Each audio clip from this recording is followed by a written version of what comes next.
ఘనమైన తెలుగు ఛానల్కు మరొకసారి స్వాగతం అండి. గత వీడియోలో అచ్చులకు సంబంధించిన పూర్తి వివరాలను మనం తెలుసుకున్నాం కదా. ఈ వీడియోలో హల్లులకు సంబంధించిన వివరాలను గురించి తెలుసుకుందాం.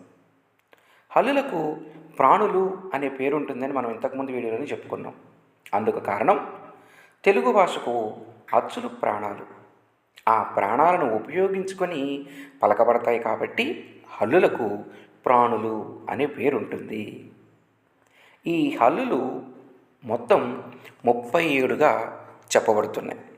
ఈ 37 హల్లులను మనం కా నుంచి మా వరకు ఉన్న వాటిని 5 వర్గాలుగా అవి పుట్టినటువంటి స్థానాన్ని బట్టి వర్గీకరిస్తాం. ఆ 5 వర్గాల గురించి ఈ వీడియోలో తెలుసుకుందాం జరిగింది.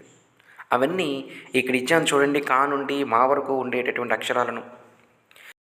అసలు వర్గం అంటే ఏమిటి? వర్గము అంటే సమూహం, గుంపు అని అర్థాలు ఉన్నాయి. అంటే ఒక చిన్న సమూహం కలిసి ఒక వర్గంగా ఏర్పడుతుంది. ఇక్కడ ఇచ్చారు చూడండి. క, ఖ, గ, ఘ, ఞ ఇవి వరకు ఒక సమూహం. చ, చ, జ, జ, ఇని ఇవి వరకు ఒక సమూహం. ఇలానే 5 వర్గాలుగా విభజించడం జరిగింది. ఈ వర్గాలకు పేర్లు కూడా పెట్టారండోయ్. ఏంటా పేర్లు? ఇక్కడ కా వర్గం ఉంది చూశారు. ఈ కా వర్గంలోని మొదటి అక్షరమే ఆ వర్గానికి పేరన్నమాట. అంటే కా. అందుకే దీన్ని కా వర్గం అంటారు. అలానే తర్వాతది చా వర్గం, తరువాత టా వర్గం, తా వర్గం, పా వర్గం, ఇలా 5 వర్గాలుగా విభజించటం జరిగింది. కావర్గాన్ని గురించి ఇప్పుడు తెలుసుకుందాం. కావర్గం ఏం అక్షరం ఉంటాయో తెలిసాయి కదా. ఖ, ఖ, గ, ఘ, ఞ. ఈ అక్షరాలను పలికేటప్పుడు శబ్దం మీ గొంతు లోపల నుండి వస్తుంది. అందుకే వీటికి కంఠ్యాలు అనే పేరుంది. ఒకసారి పరీక్ష చేద్దాం మనం. మీ కంఠం దగ్గర వీరిని ఇలా అడ్డంగా పెట్టి ప్రయత్నించి చూడండి. కాకాలను పలకండి ఇప్పుడు.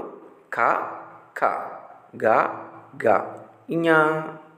ఇవి పలుకుతున్నప్పుడు గొంతు కదలికలు మీకు తెలుస్తున్నాయి కదా.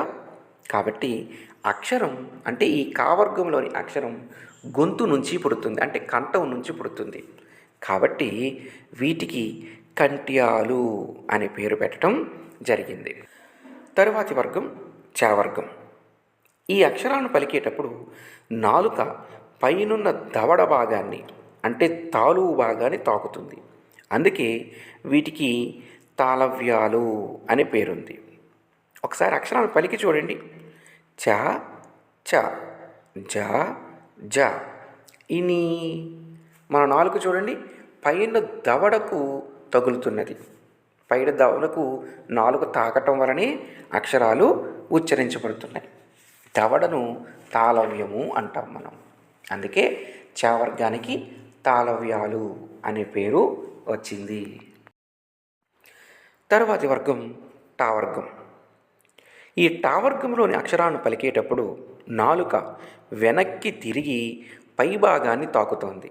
అంటే నోట్లోని పైభాగం అంటే అంగిలి భాగం అన్నమాట. నాలుక మరుచుకొని పైన ఉన్నటువంటి అంగిలి భాగాన్ని తాకుతుంది.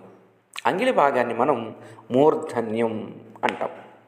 అందుకే ఈ టావర్గంలోని అక్షరాలను మూర్ధన్యాలు అని పిలవటం జరుగుతుంది. ఒకసారి అక్షరాలను పలికి చూడండి. ట, ట, డ, డ, నా. చూసారా? నాలుక మరుచుకొని అంగిలి భాగాన్ని తాకుతుంది. అందుకే ఇవి మూర్ధన్యాలు. తరువాతి వర్గం తావర్గం. ఈ తావర్గంలోని అక్షరాలను పలికేటప్పుడు నాలుక కొన పళ్ళను తాకుతోంది. పళ్ళను దంతాలు అంటారు. అందుకే ఇవి దంత్యాలు. ఒకసారి పలికి చూడండి. నాలుక చివరి భాగము దంతాలను తాకి అక్షరాలను శబ్దం చేస్తుంది. త, త, ద, ధ, నా. గమనించారా? అందుకే వీటిని దంత్యాలు అంటారు. ఇక తరువాతి వర్గం పావర్గం. ఈ పావర్గంలోని అక్షరాలను పలికేటప్పుడు 2 పెదవులు ఒకదానికొకటి తాకుతాయి. పెదవులను ఓస్ట్యాలు అంటారు. అందుకే ఈ అక్షరాలకు కూడా ఓస్ట్యాలు అని పేరుంది. ఒకసారి ఈ అక్షరాలు పలికి చూడండి ఎలా పలుకుతున్నాయో. ప ప, బ భ, మా. ఖచ్చితంగా రెండు పెదవులు కలిసే ఈ అక్షరాన్ని బయటికి వదులుతున్నాయి కదా, అందుకే వీటిని ఓస్ట్యాలు అంటారు. ఇలా 5 వర్గాలు, ఒక్కొక్క వర్గంలో 5 అక్షరాలు, 25 అక్షరాలను గురించి మనం మాట్లాడుకున్నాం. ఈ 25 మాత్రమే కాకుండా ఈ వర్గాలలో మరొక 2 అక్షరాలు కూడా ఉన్నాయండి. అవి చా, జాలు. ఈ 2 అక్షరాలు చా వర్గంలో ఉంటాయి. ప్రస్తుతానికి అవి వాడుకలో లేవు, కానీ సంఖ్యారూపంలో మాత్రం ఉన్నాయి. ఇలా ఈ 5 వర్గాల గురించి ఈ వీడియోలో తెలుసుకున్నాం కదా. తర్వాత వీడియోలో మరికొన్ని విషయాల గురించి తెలుసుకుందాం. అప్పటి వరకు మన వీడియోను లైక్ చేసి మన ఛానల్ సబ్స్క్రైబ్ చేసి మీ స్నేహితులతో ఈ విషయాన్ని పంచుకోండి. ధన్యవాదములు.